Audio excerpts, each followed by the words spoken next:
একটা প্রশ্ন রয়েছে, সেটা হচ্ছে যে স্ট্রং রুম, এটাও নজিরবিহীন। এবারে স্ট্রং রুম সংঘাতটা কেন, স্ট্রং রুম দ্বন্দ্বটা এখানে কেন? দেখো, আমরা যখন সাংবাদিকতা মানে ওইভাবে সক্রিয়ভাবে করতাম মাঠে নেমে, তখন তো ব্যালটে গণনা হতো। একটা ভোট গণনা হতে 2 দিন বা 3 দিন লাগতো। ঠিক, তোমাদের অনেকের মনে আছে যে তখন দূরদর্শন ছাড়া কোনো চ্যানেল ছিল না, তখন সিনেমা দেখানো হতো, গণনার রেজাল্ট হতো, আর মাঝে মাঝে সিনেমা দেখানো হতো। এখনকার ছেলেমেয়েরা সেটা যারা মানে ভাবতেই পারবে না কিভাবে গণনা হতো। সুতরাং গণনা কেন্দ্রে 2 দিন 3 দিন লেগে যেত একটা গণনা হতে। কিন্তু এখন তো ইভিএম, এখন খুব তাড়াতাড়ি গণনা হয়। এখন বিষয়টা হচ্ছে যে যন্ত্রের অনেক সুবিধে আছে, যন্ত্রের অনেক অসুবিধে আছে। সেটা হচ্ছে যন্ত্র ম্যানিপুলেট করা যায়, এটা অনেকের অভিযোগ আছে, আবার অনেকে বলে ম্যানিপুলেট করা সম্ভব নয়। এবার ব্যালটে তুমি ছাপ মারার পরে ব্যালটকে তুমি আর ম্যানিপুলেট করতে পারবে না। হয়তো তুমি ফলস ছাপ মারতে পারবে ভোট কেন্দ্রে, ভোটদান কেন্দ্রে, কিন্তু সেটা একবার এসে যাওয়ার পর তো আর কিছু করার নেই। সুতরাং যন্ত্রের ক্ষেত্রে একটু নিরাপত্তা নেয়, তার কারণ অনেকে বলে ওই যন্ত্রকে নাকি 0 করে আবার রিস্টার্ট করে আবার নাকি বাটন পুশ করা যায়। কিন্তু আমার মনে হয় না কেউ এইভাবে ভোটে জিততে পারে, যেই হোক না কেন, যে ধরনের কোনো কারণে এইভাবে ভোটে জেতা সম্ভব নয়। আমি যেমন বিশ্বাস করি যে আমরা ছাপ্পা ভোট, ফলস ভোট বহু দেখেছি, কিন্তু আমি বিশ্বাস করি না যে শুধুমাত্র ছাপ্পা ভোট আর ফলস ভোটের ভিত্তি করে কোনো রাজনৈতিক দল পুরোটা কোনোভাবে সম্ভব নয়।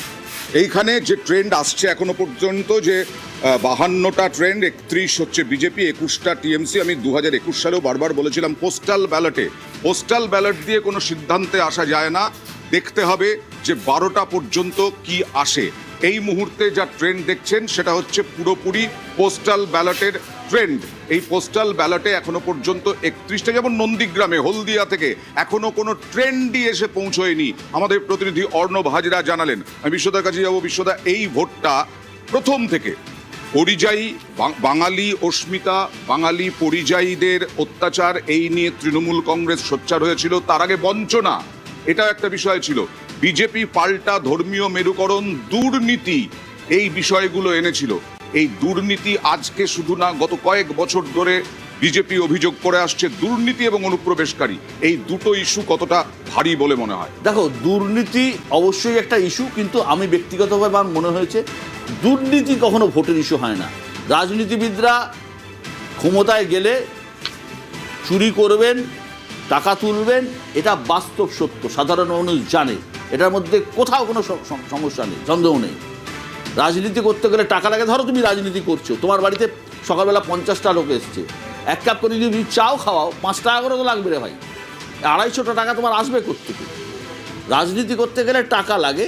কিন্তু হ্যাঁ, দুর্নীতিটা একটা ইলেকশনে, আজকের দিনে একটা সময় যদি আমি দেখি যে রাজীব গান্ধী, ভিপি সিং যে নারা তুলেছিলেন, গলি গলি মে চোর হয়, রাজীব গান্ধী চোর হয়, তখন সবাই বিশ্বাস করেছিল দুর্নীতির ইস্যুতে। কিন্তু রাজীব গান্ধী সরকার কিন্তু ক্ষমতায় আসতে পারেনি।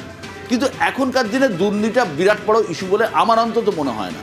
তার থেকে এবারের ভোট অনেক বেশি অন্য ইস্যু ভিত্তিক। 1 এসআইআর, 2 হিন্দু মুসলিম, মানে ধর্মীয় পশ্চিমবঙ্গে ধর্মীয় মেরুকরণ প্রবলভাবে শুরু হয়েছে, এবং এটা প্রতি বছর বাড়ছে। এখনও মানে আমি বলবো না যে একদম 100% হয়ে গেছে, 100% হয়নি নিশ্চিতভাবেই, কিন্তু ধর্মীয় মেরুকরণ বাড়ছে। এটা একটা বড় ইস্যু। এসআইআর একটা বড় ইস্যু, তার কারণ বহু মানুষকে এসআইআরে নাম তোলার জন্য আসতে হয়েছে, আবার ভোট দেওয়ার জন্য আসতে হয়েছে, আবার ট্রাইব্যুনালে আসতে হয়েছে, লাইনে দাঁড়াতে হয়েছে। এটা একটা বড় ইস্যু, ধর্মীয় মেরুকরণ বড় ইস্যু, এবং একটা প্রতিষ্ঠান বিরোধী, যেহেতু 15 বছরের সরকার আছে, একটা প্রতিষ্ঠান বিরোধিতা আছে।